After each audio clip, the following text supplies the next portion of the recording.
शत्रु की महत्वाकांक्षाएं उसे किस गहरी खाई में ढकेल देंगी। क्षत्रियों का धर्म केवल युद्ध करना नहीं है, शांति स्थापित करना भी क्षत्रियों का ही धर्म।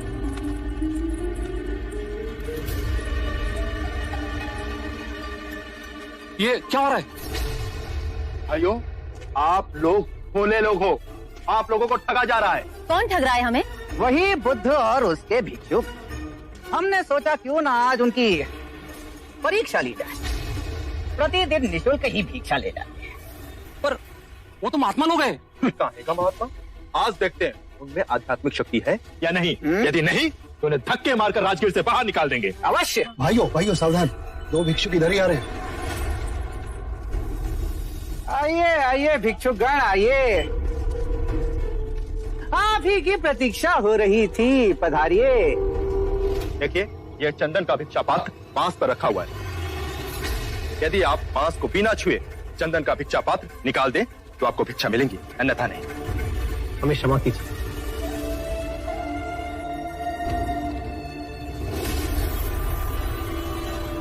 क्यों बंधु, समस्त गांव के समस्त बड़े महात्मा बने फिरते हो और एक छोटा सा कार्य नहीं कर सकते?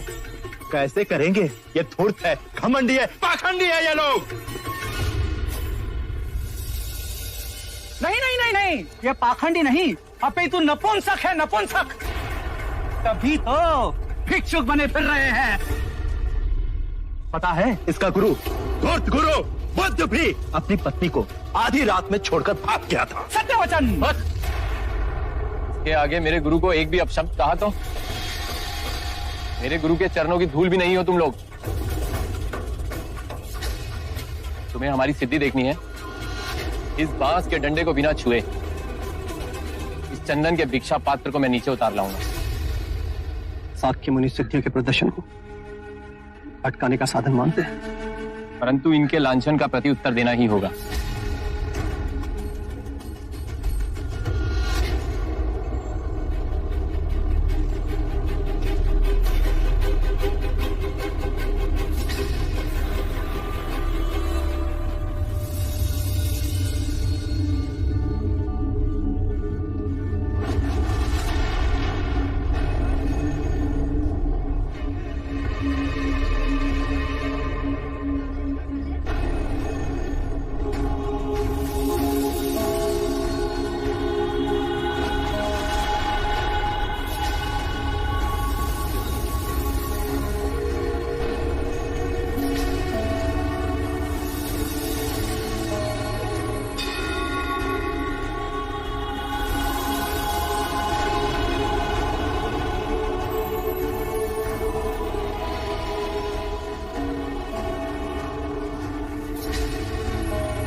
प्रभु क्षमा करो, प्रभु क्षमा करें।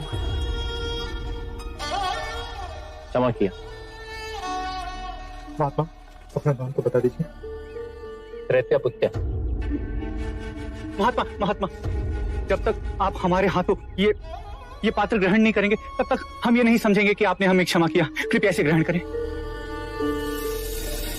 त्रैत्यापुत्ता के, त्रैत्यापुत्ता के, त्रैत्यापुत्ता के, त्रैत्यापुत्ता के, त्रैत्यापुत्ता के,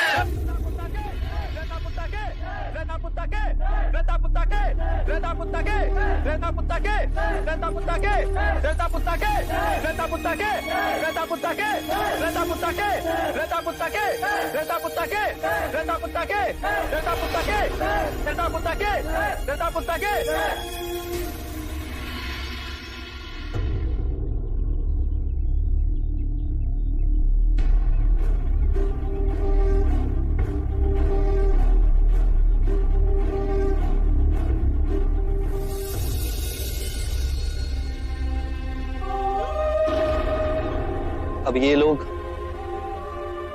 धर्म को नहीं, व्यक्ति को पूजेंगे। धर्म का विनाश होगा और चमत्कारी पूजे जाएंगे।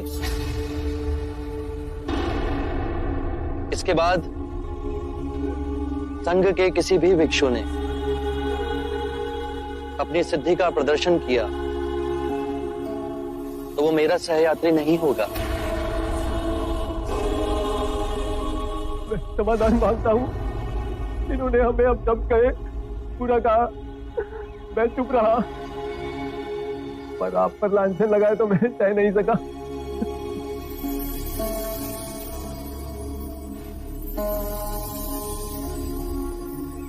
इन्होंने अपशब्द मुझे कहे, अपमानित मुझे किया, लांछन मुझ पर लगाया, पर मैं तो विचलित नहीं हुआ। तो तुम क्यों विचलित हुए? इन सभी को परम सत्य की ओर ले जाना है। यदि आप सभी भिक्षु सिद्धि प्रदर्शन में फंसेंगे तो अपने मार्ग से भटक जाएंगे।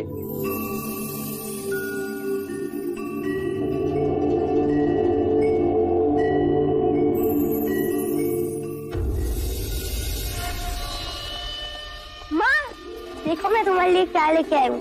आज देवदत्त काका है ना, मुझे वन में ले गए थे।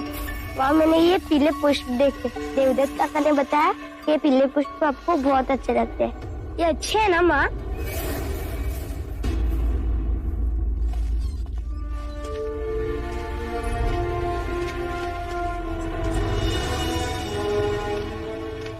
आज मैं देवदत्त से अत्यंत प्रसन्न हुआ। यदि इसने आजाद शत्रु को समझाकर मगध की सेना यहां नहीं रुकाई होती तो बहुत कठिनाई होती।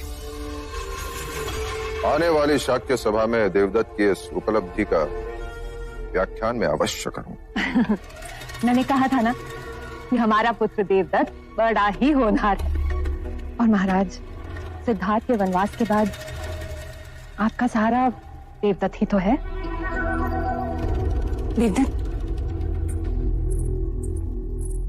तुम अजात शत्रु से मिले, मगध के राज दरबारियों से भी मिले होंगे। सिद्धार्थ के बारे में कोई बात हुई? सिद्धार्थ के विषय में बातें कैसे न होती महादेवी। अजात शत्रु तो स्वयं सिद्धार्थ के बढ़ते हुए प्रभाव से चिंतित है। सिद्धार्थ के विषय में चिंता? महादेवी, अब सिद्धार्थ को लोग बुद्ध के नाम से पुकारते हैं। युवाओं में तो सिद्धार्थ का अनुयायी बनने की जैसे होड़ सी लग गई है। गृह गहने सब त्याग कर युवाओं ने तो उसके पीछे पीछे चलना शुरू कर दिया है। और तो और महाराज बिंबिसार स्वयं सिद्धार्थ के अनुयायी बन गए। सिद्धार्थ अब बांस की कुटिया बनाकर वहीं रहता है। भिक्षा पात्र में भिक्षा मांगता है दिन रात, और दिन में केवल एक बार भोजन करता है। देवदत्त, सिद्धार्थ ने हमारे लिए कोई संदेश भेजा? संदेश? क्या संदेश भेजेगा सिद्धार्थ? भूल गया है हमें महाराज।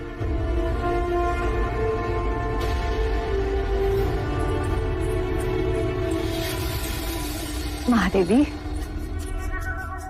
इसमें उदास होने वाली कौन सी बात है? हमें तो पलट अभिमान होना चाहिए कि हमारा सिद्धार्थ कितने लोगों को प्रभावित कर रहा है। और फिर महाराज बिंबिसार, वो तो स्वयं सिद्धार्थ के अनुयायी बन गए।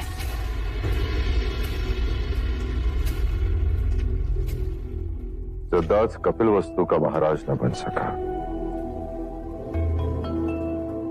राज्य किया वो भी महाराज न बनकर।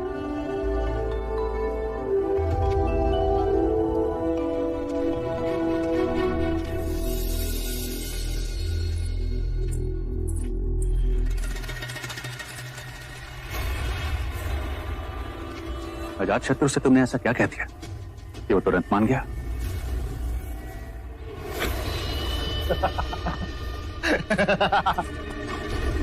अजात शत्रु मगध का नरेश बनने को व्याकुल है, और मैं शाक्यों का महाराज। बस हो गया दोनों में सौदा कि वो महाराज बिंबिसार की सेना को यहीं रहने दे।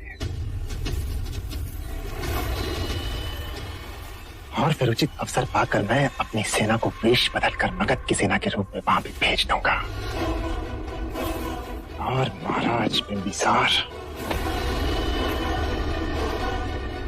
अजात शत्रु मगध का सिंहासन पालेगा और मुझे शाक्यों का महाराज घोषित कर देगा।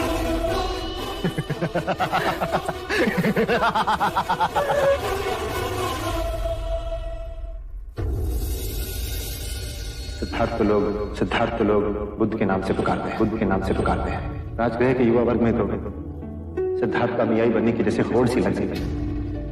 गृह गहने सब त्याग कर गेरुआ धारण कर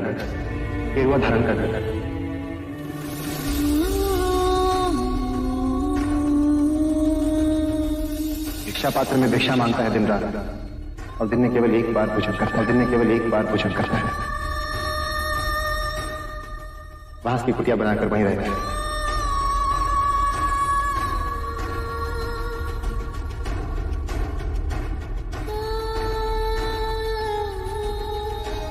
भूल गया है हमें महाराज।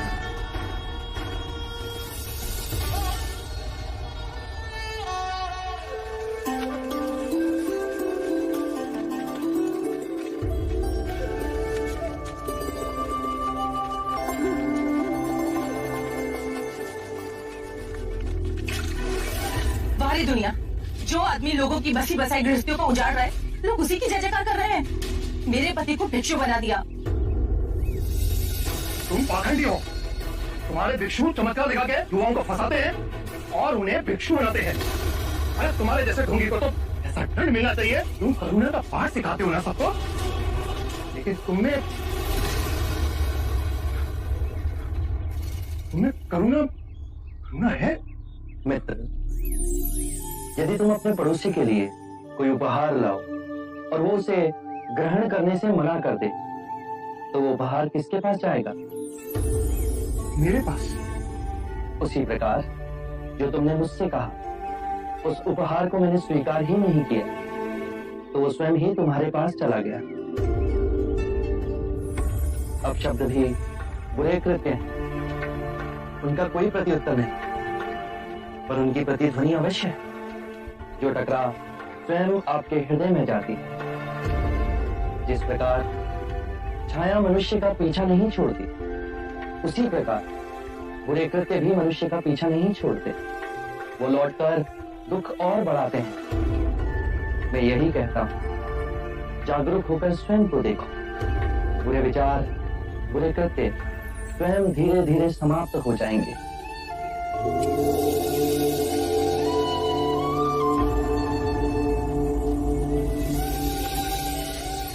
आप महान हैं। आप शब्द का उत्तर आशीर्वाद। आप सच में महान। मुझ में और तुम में कोई अंतर नहीं। मैं जाग गया हूं, तुम भी जाग जाओ।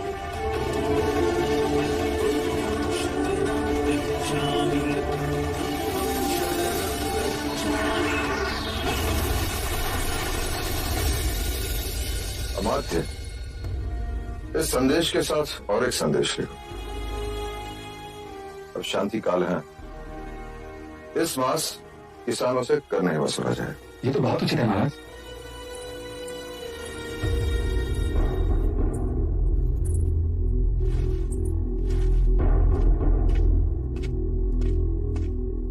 क्या हुआ रे? महाराज, यशो को। यशोधरा ठीक तो है? बहुत दिनों से वो यहां भी नहीं आई। क्या हुआ उसे? मैं नहीं कह पाऊंगी, आप स्वयं चलकर देख लीजिए। यशोधरा,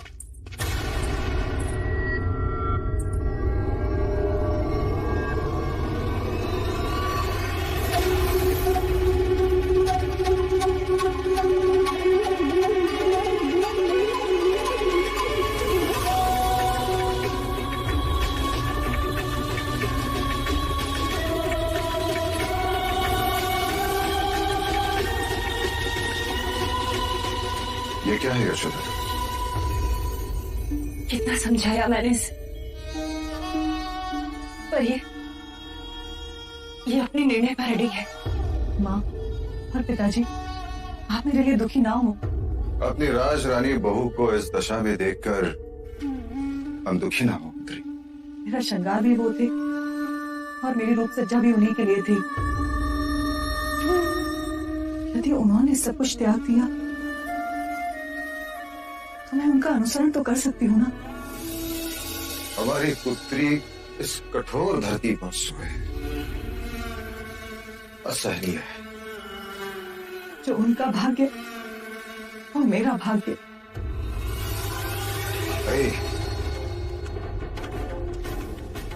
बहुत अन्याय हुए हैं तुम पर।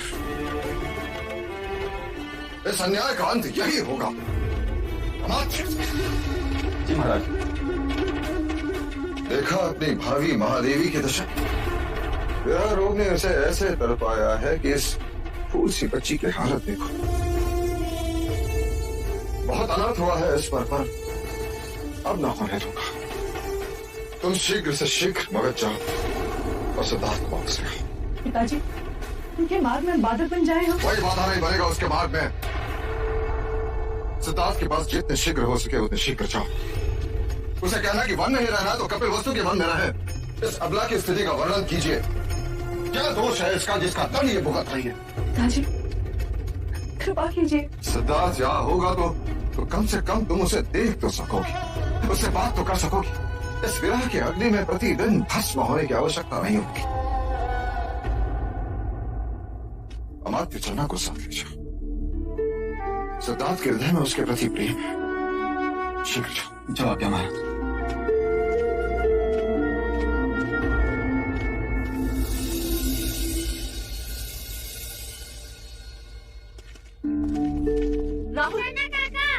राहुल, राहुल, चन्ना काका, इसको पिताजी को अवश्य दे देना और उनको कहिएगा कि मैं उन्हें देखना चाहता हूँ। राहुल, इस तरह अपने पिता को विवश करना उचित नहीं। नहीं माँ, आप उन्हें लेकर आएगी ना? हाँ छोटे युवराज, आपके पिता के बिना मैं ना आऊंगा।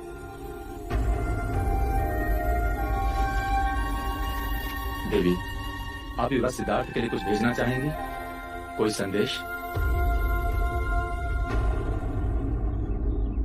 पहले मैंने उनके लिए कमल का पुष्प भेजा था, वो उन्होंने लौटा दिया। मैं तब भी नहीं चाहती थी और अब भी नहीं चाहती कि मेरे कारण उनके मन में कोई द्वंद्व हो। मैं उनकी साधना के मार्ग में बाधक नहीं बनना चाहती। यदि वो मेरे लिए कुछ भेजें तो मत लाइएगा। बस उनसे कहिएगा कि यदि वो कोई उपहार देना चाहते हैं तो यथासंभव अपने दर्शन दे दें। अमात्य, इस बार आप और चन्ना अपने महाराज को निराश नहीं करेंगे। कदापि नहीं महाराज। युवराज सिद्धार्थ आएंगे। इस तपस्विनी देवी यशोधरा का तप अवश्य सफल होगा।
हमने छल से नहीं, बल से तुम्हें परास्त किया है।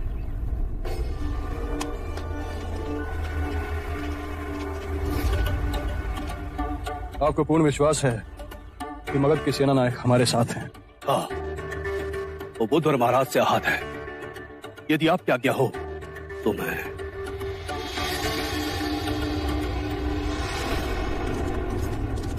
बुद्ध की लगाई हुई आग से इसका घर जलकर राख हो गया। सेना नायक का दामाद इसकी बेटी को छोड़कर भिक्षुक बन गया। जब इसने महाराज बिम्सार के सामने गुहार लगाई तो जानते उन्होंने क्या कहा? आपके दामाद ने दिशाहीनता को छोड़कर सही दिशा की ओर चलने का संकल्प लिया है। किसी के जले पे नमक छिड़कना कोई महाराज से सीखा।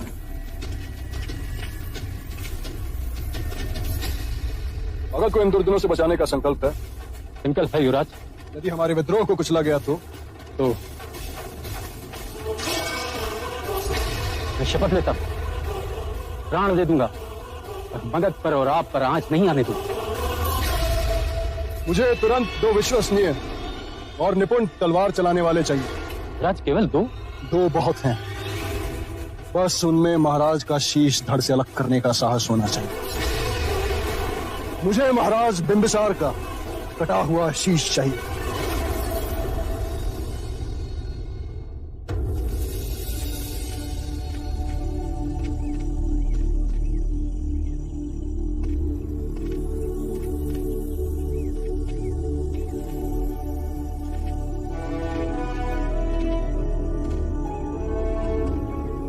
सुनिए, आपके बुद्ध कहाँ मिलेंगे?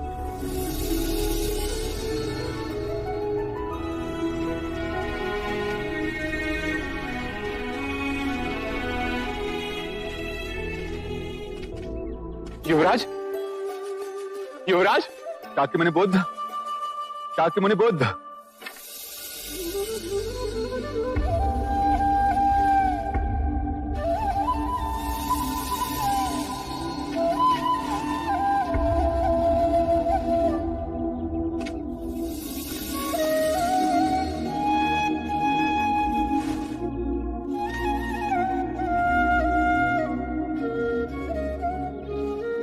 मेरे प्रिय भिक्षुओं, ये मेरे परम मित्र चन्ना है और ये पिता तुल्य अमात्य कपिल वस्तु के मंत्री।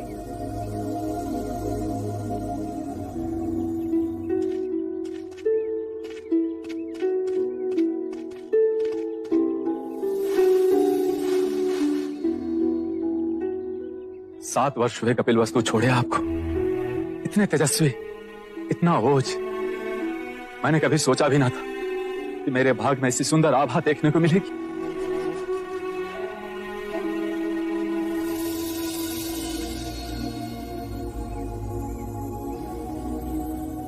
माता प्रजापति और पूजनीय पिताश्री कैसे हैं? आपके जाने के पश्चात कभी भी हमने उन दोनों के चेहरे पे खुशी नहीं देखी। अब तो महाराज के स्वास्थ्य भी गिरने लगा है। शाक्यगण की सभा में वो अरुचि से जाते हैं। ये युवराज राहुल ने आपके लिए भेजा।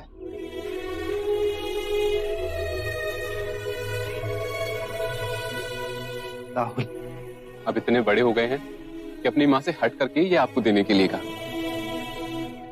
आप ही की तरह प्रतिभाशाली, हर विद्या में निपुण, हर घड़ी आपको याद करना। देवी यशोधरा कैसी है?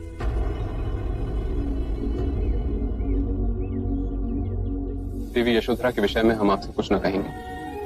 आप स्वयं कपिल वस्तु आइए और उनका हाल देखिए। मेरे सारे प्रश्नों के उत्तर मिलते ही लौट आऊंगा तुम्हारे पास, राहुल के पास। जब से आपने मुक्ति का मार्ग खोजा, कपिल वस्तु की सारी प्रजा आपको देखने के लिए आतुर है। एक दूर से महाराज और महादेवी के प्राण बंधे कब वो अपने पुत्र सिद्धार्थ को दे। देवी यशोधरा महल के द्वार पर होने वाली हर दस्तक पर चौंक जाती है और झरोखे की ओर भागती है। फिर निराशा उन्हें घेर लेती। उनकी पीड़ा का आभास राहुल को ना हो, इसलिए आपके बचपन की कहानियां उसे सुनाती। हम आपको कपिल वस्तु ले जाने आए। आप हमारे साथ आएंगे ना? मैंने प्रण लिया है, आपको लिए बिना ना लौट। मैं कपिल वस्तु अवश्य आऊंगा।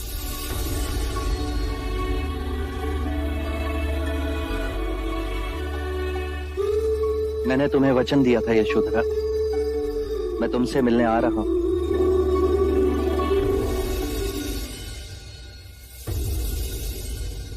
यशो,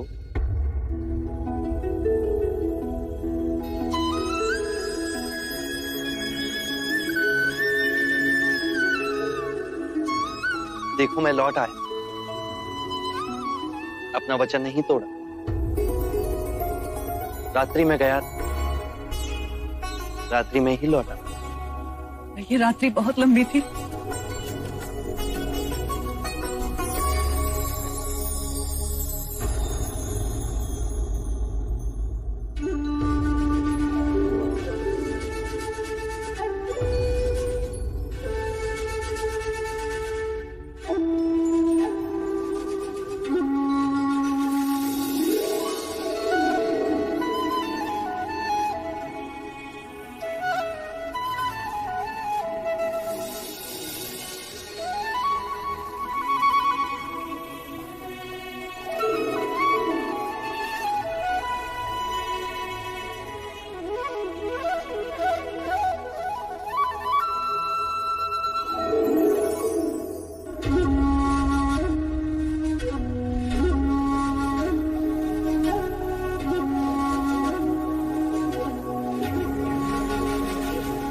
ये धुन मुझे दादी रानी ने सिखाई।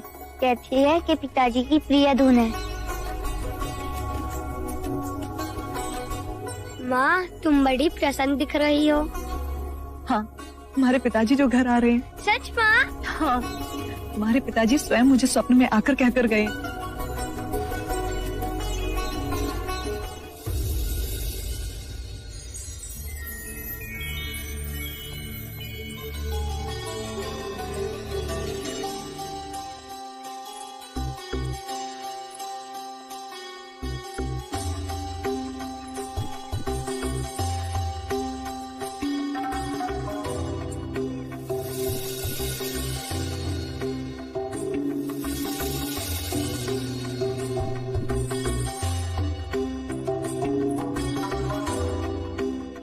ये मेरा पुत्र जीवक है। जब से तक्षशिला से वापस आया है, आपके दर्शन को व्याकुल है। आपके दर्शन को तो मैं भी आतुर थी। क्या अभ्यास करते हो? इस समय पिताश्री से पंचशील की शिक्षा ले रहा हूँ। क्या मैं बड़ा होकर आपका अनुयायी बन सकता हूँ? अवश्य, क्यों नहीं। पिछले कुछ दिनों से मुझे एक चिंता खाई जा रही है कि इस ऊपरी जीवन, इस सौंदर्य और उससे मिली प्रतिभा, क्या इसका कोई मूल्य है? अगर एक दिन ये नहीं रहा तो फिर क्या होगा? धूप भी ढलती है आम्रपाली। इस जीवन में स्थिर कुछ भी नहीं, और यही अस्थिरता हमारे मन में गहरे दुखों को जन्म देती है। वस्तु या धन का मोह ना हो, परंतु अपने सौंदर्य का मोह हमारे मन की गहराइयों में जड़ पकड़कर बैठा है, जो अहंकार को जन्म देता है, उसे पालता है। परंतु ये क्षणिक है। जब तुम ध्यान में जाओगी तो पाओगी जो नश्वर है, तुम उसे पकड़कर बैठी हो, और तुम्हारे दुख धीरे धीरे विलीन होते जाएंगे। ऐसे सुख की अनुभूति होगी जिसे ना कोई काल छीन सकता है, ना ही आयु मिटा सकती है। मैं आपके बताए हुए मार्ग पे चलूंगी। आप मेरे अम्रवन के महल में पधारिए, मैं धन्य हो जाऊंगा। मैं अवश्य आऊंगा।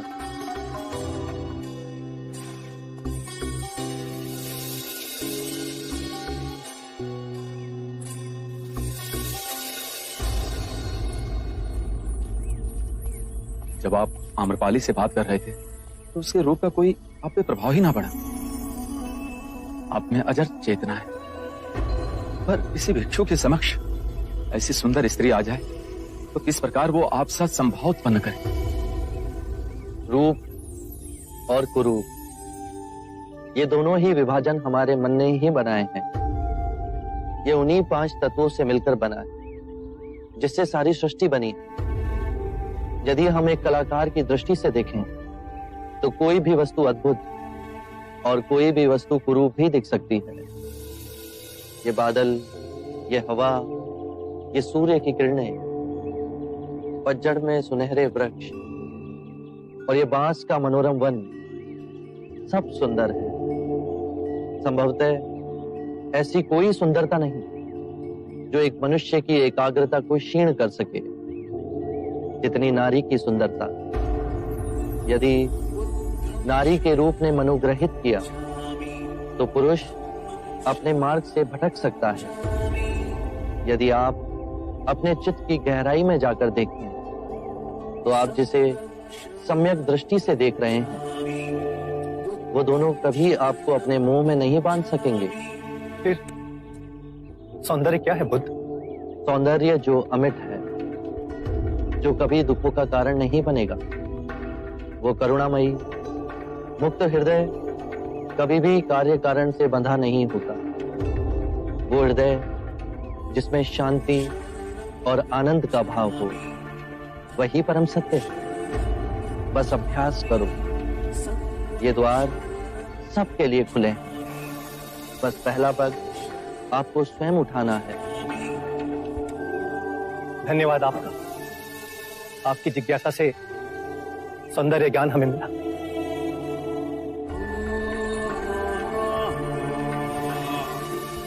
मैं भी क्या सोच कर आया था और देखो क्या हो रहा है। मैं बुद्ध को कपिल वस्तु ले जाने आया था, पर अब मैं स्वयं यहीं रहना चाहता हूं, आपके संग में, आपका भिक्षु बनकर। आप मुझे भिक्षु बनाएंगे ना? अवश्य। कपिल वस्तु जाने के बाद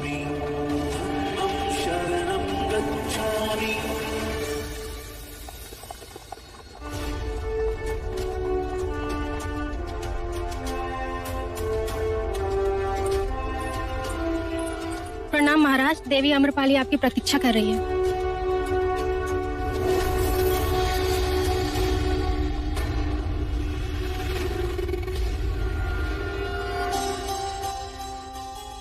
आज मैं बहुत आनंदित हूँ।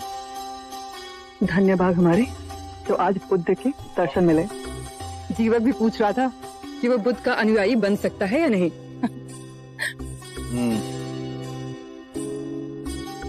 कोई नहीं मान सकता कि ये दोनों एक ही पिता के पुत्र हैं। एक पुत्र बुद्ध को पूछता है और दूसरा पुत्र बुद्ध को कोसता है।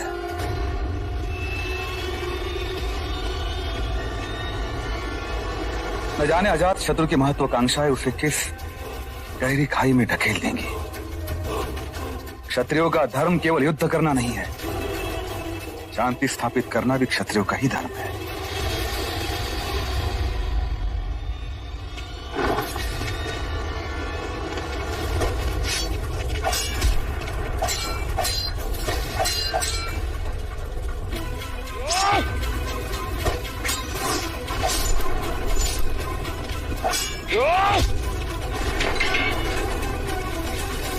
रुक जाओ, इसे दंड हम देंगे। तुमने मगध नरेश बिंबिसार के ऊपर आक्रमण करने का दुस्साहस किया है। हम सब में वही चेतना की नदी है। परम ज्ञान का द्वार हम सबके भीतर है।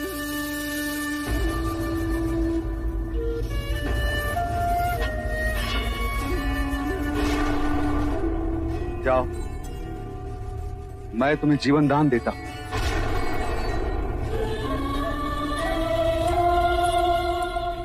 जिसने आप पर वार किया उसे जीवन दान दिया आपने? मैं बुद्ध का अनुयायी हूं, उनके पंचशील सिद्धांतों का उल्लंघन नहीं कर सकता। पर इससे पूछे तो सही, ये आक्रमण आप पे किसने करवाया? जानता हूं उसे, जिसने ये आक्रमण करवाया।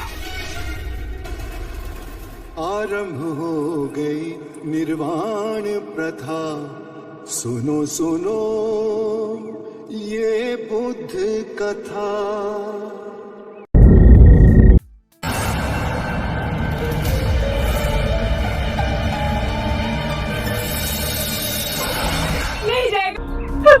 उस व्यक्ति के चरण तो हमारे महाराजा भी छूटे।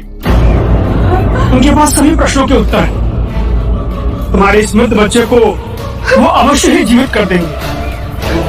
कौन है प्रभु, कौन है गुरुजी, बताइए ना। कहाँ मिलेंगे वो? राजमहल में।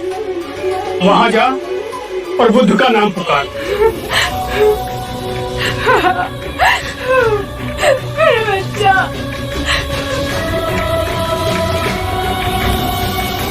अगर सच में वो पहुंचे हुए महात्मा है तो गौतमी के बच्चे को अवश्य जीवित कर देंगे।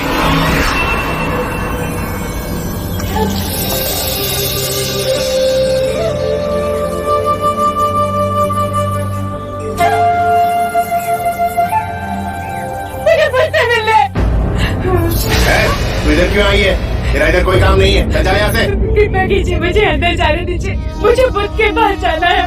इस नेटर की दुआई कोई नहीं सुनेगा क्या? मुझे जाने दीजिए।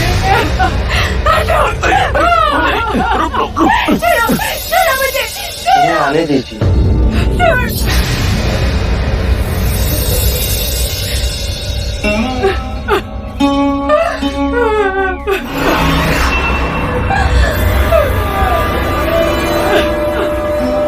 मैं बहुत आशा लेके आई हूँ आपके पास। प्रभु, प्रभु मेरे बच्चे को जीवित कर दीजिए। मेरे बच्चे को लौटा दीजिए प्रभु। इस निर्धन की पीड़ा का निवारण कर दीजिए। मेरे बच्चे को लौटा दीजिए प्रभु। मुझे मेरा बच्चा लौटा दो। मुझे मेरा बच्चा लौटा दो प्रभु। मैं तुम्हारे बच्चे को जीवित कर सकता हूँ, पर उसके लिए तुम्हें एक काम करना होगा। किसी भी एक घर से एक मुट्ठी सरसों के दाने लाने होंगे। हाँ प्रभु, मैं तुरंत लेके आऊंगी। पर एक बात ध्यान रहे, ये सरसों के दाने केवल उसी घर से लाना जिस घर में कभी किसी की मृत्यु नहीं हुई हो। हाँ प्रभु।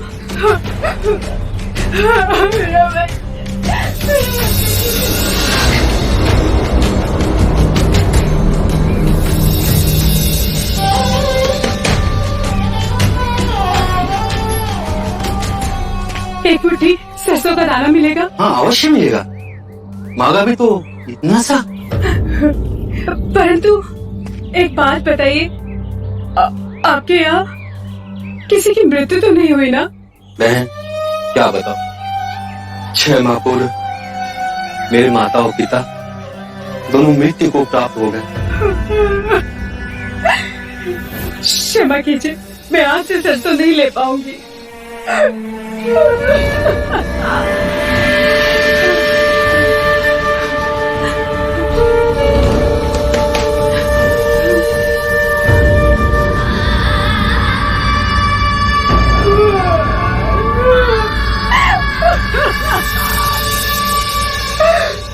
मेरी पत्नी का देहांत हो। मेरा युवा पुत्र मर गया। मेरा पुत्र, मेरी बहू दोनों मर गए। मेरी बीवी, मेरा बच्चा सब बाढ़ में बह गए।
जो जन्मा है उसकी मृत्यु निश्चित, यही प्रकृति का नियम। चाहे युवा हो या वृद्ध, या ज्ञानी हो या अज्ञानी, मृत्यु सभी को आनी। ये बात मैं तुमसे पहले कहता तो क्या तुम इसे मानती?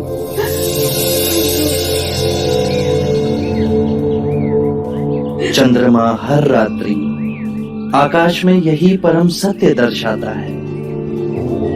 पहले वो खिलता है, फिर उगता है और पूर्णिमा को पूर्ण गोलाकार आकार लेता है, और अमावस्या को वो लुप्त हो जाता है।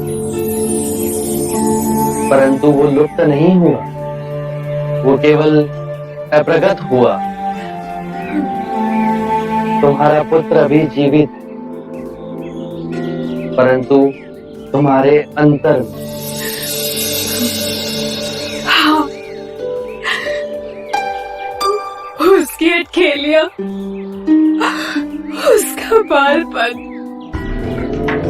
तुम शांत हुई तो समझ सके। परम सत्य ये है कि जब तक सृष्टि रहेगी, दुख मनुष्य के साथ छाया की तरह चलेगा। इस दुख का कारण है वस्तु से स्वयं को बांधना, ये जानते हुए कि वस्तु क्षणभंगुर है। प्रभु, प्रभु इससे मुक्ति कैसे पाए? मुक्ति के लिए विवेक जगाना आवश्यक है। जो आए, चाहे दुख की सूचना या आनंद की परछाई, स्वयं को इन दोनों के बीच स्थिर करो। इस मार्ग पर चल दुख के बंधन टूटेंगे और परम सत्य की उपलब्धि होगी। और जब तुम्हारे अंतर में ये चेतना जागेगी तो तुम पाओगे कि जन्म मरण, मिलन वियोग दो नहीं, एक ही है।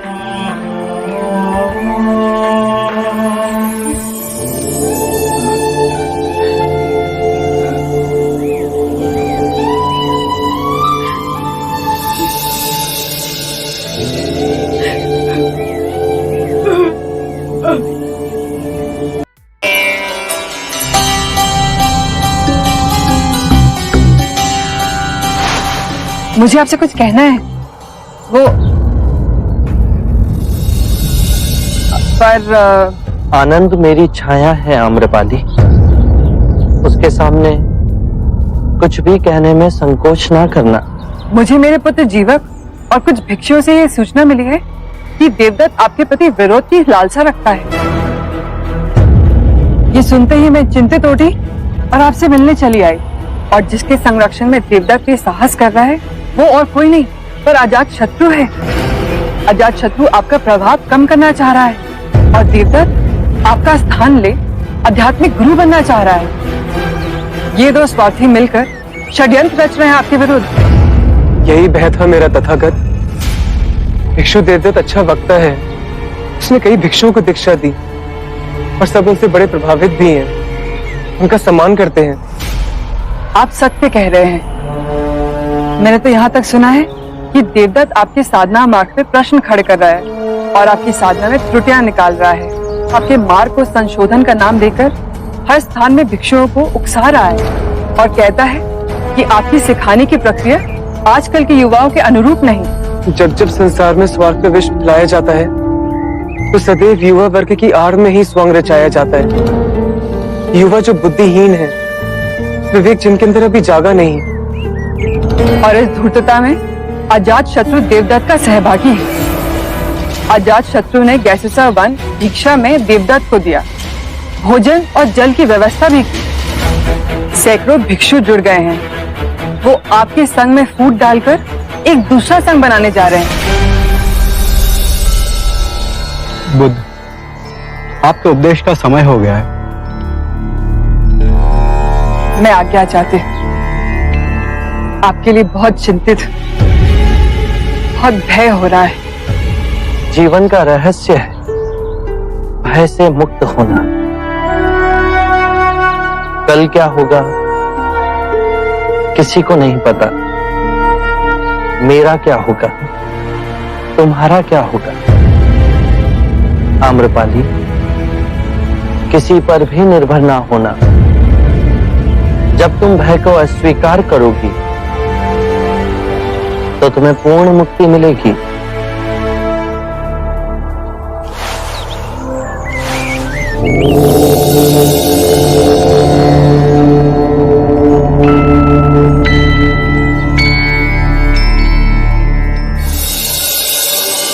निर्बल को बल वही दे सकता है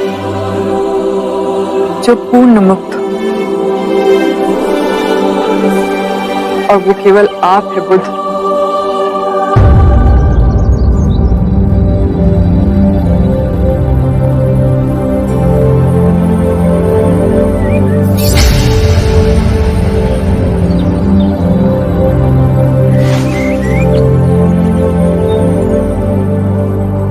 आज राजगृह से बहुत लोग आए हैं। अन्य सभा स्थलों से भिक्षु भी आए हैं। कोई प्रश्न या चिंता आप बुद्ध के समक्ष रखना चाहते हैं?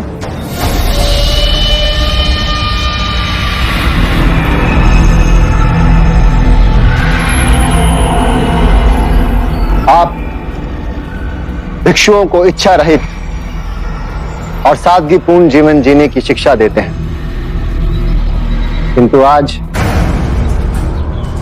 आपके 5 नियमों में मैं कुछ संशोधन करने का प्रस्ताव रखना चाहता हूं, जिससे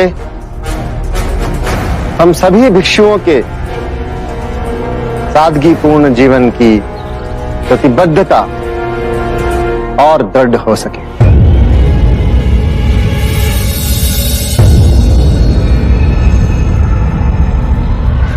एक,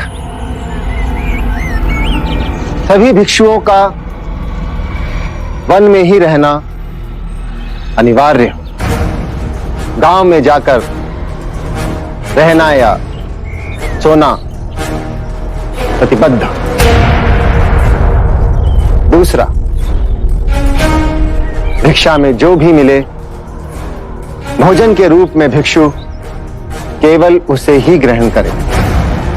किसी के घर से भोजन के निमंत्रण को स्वीकार ना करें।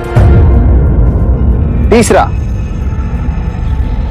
भिक्षु फटे पुराने कपड़ों को सीकर केवल उन्हें ही अपने वस्त्र के रूप में ग्रहण करे।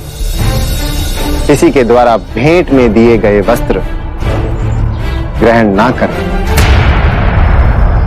चौथा, निद्रा हेतु भिक्षु केवल वृक्ष के नीचे ही सोएं।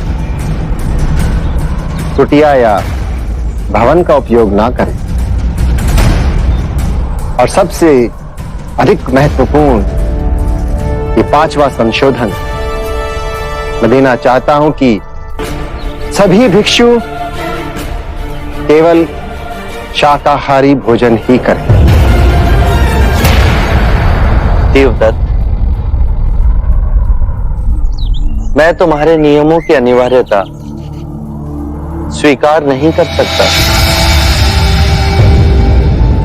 जो भिक्षु केवल वनों में रहना चाहते हैं उन्हें इसकी अनुमति है। बाकी अन्य ग्रामों और नगरों में रह सकते हैं।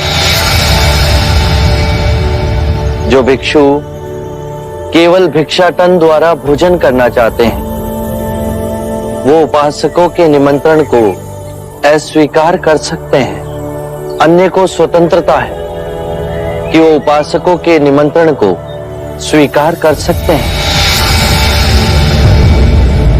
जो भिक्षु चीथड़ों को सीकर भिक्षु वस्त्र पहनना चाहते हैं वो इसके लिए स्वतंत्र है, किंतु अन्य जिन्हें उपहार में भिक्षु वस्त्र मिले वो 3 से अधिक ना लें।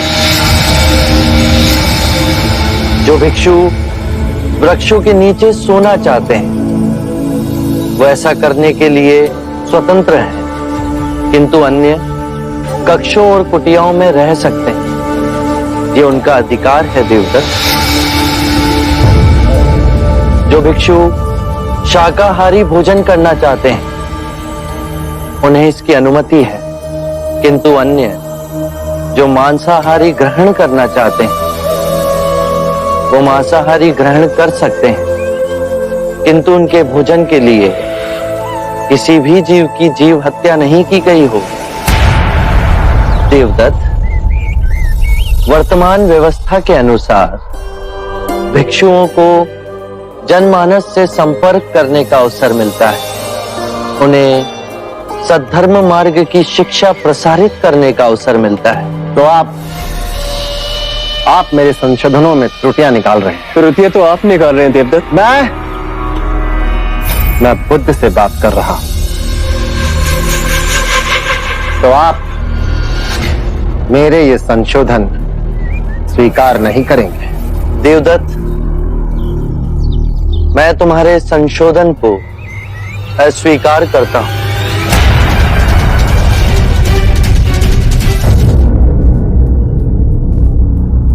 भिक्षु देवदत्त,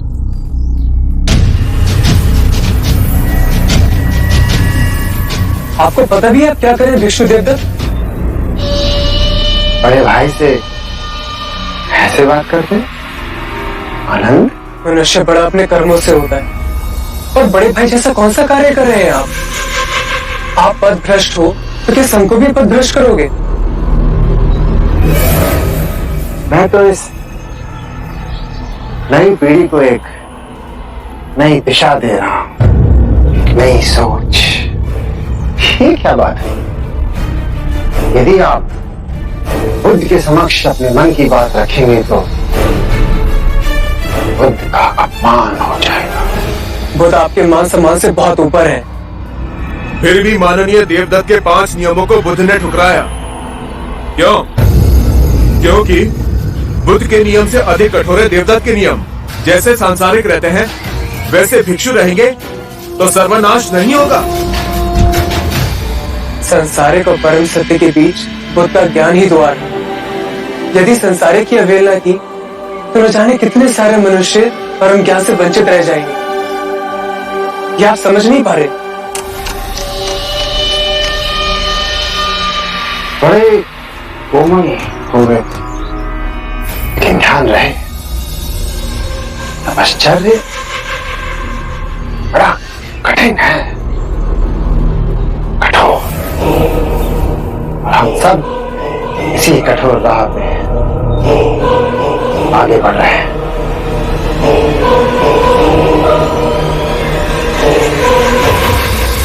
ने संघ का विभाजन कर दिया।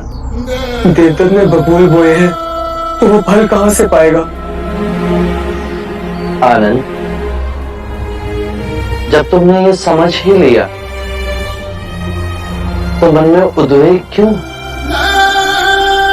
अब हम जहां भी जाएंगे तो मुक्ति के मार्ग की नहीं, संघ के विभाजन की चर्चा होगी। धर्म के मार्ग का उल्लंघन किया है देवदत्त ने, संघ का विभाजन किया है देवदत्त ने। बुद्ध, आज आप ये घोषणा कर दें कि देवदत्त हमारे संघ का सदस्य नहीं रहा, वो पथभ्रष्ट हो गया है। महाकश्यप, आपने पहले देवदत्त की प्रशंसा की थी, क्या आप सही कह रहे थे?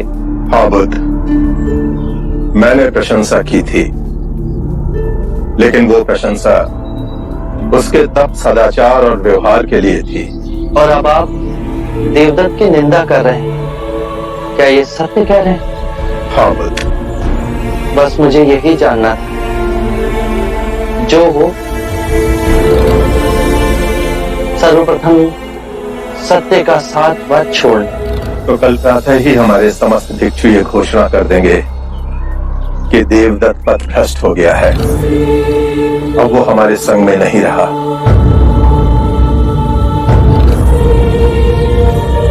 आप दोनों इतने चुप क्यों हैं? आप सरिपुत्र कुछ कहते क्यों नहीं?